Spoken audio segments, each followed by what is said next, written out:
Hello everyone, I thought I'd tell you about my Grindal worm culturing experiences, and in particular my soilless cultures.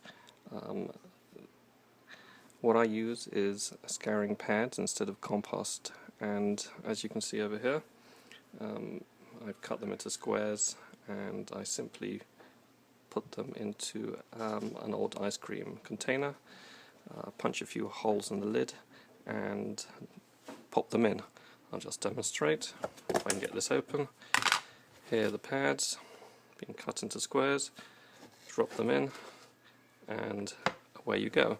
It would be a good idea to make sure that the scouring pads do not contain any soap, and also to give it a good wash before using. The next stage is to add the Grindal worms.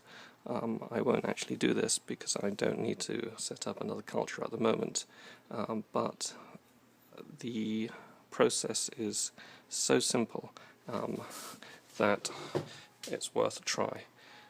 Here's one of my established soilless Grindal worm cultures, and if I just lift up the lid, you'll see that it is literally full of Grindal worms.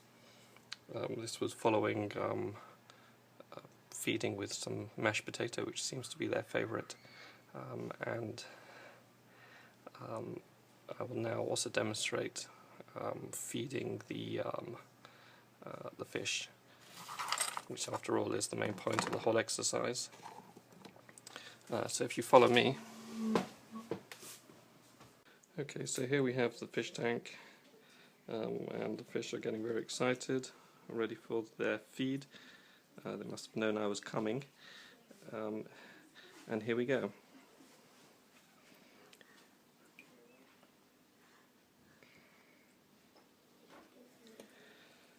As you can see, there are literally thousands of worms, and the fish are eating them up at a tremendous speed. So while they're enjoying their meal, I'll just explain some of the benefits of the soilless culture. It's much cleaner.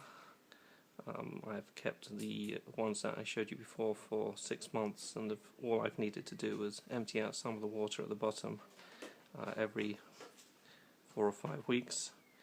And the Grindal worms seem to be happy and breeding profusely. I'll just give them a few more.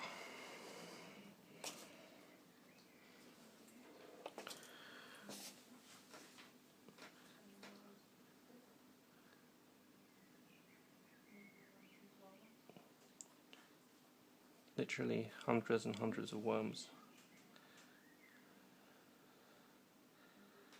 Enjoyed by all. And that's all, folks.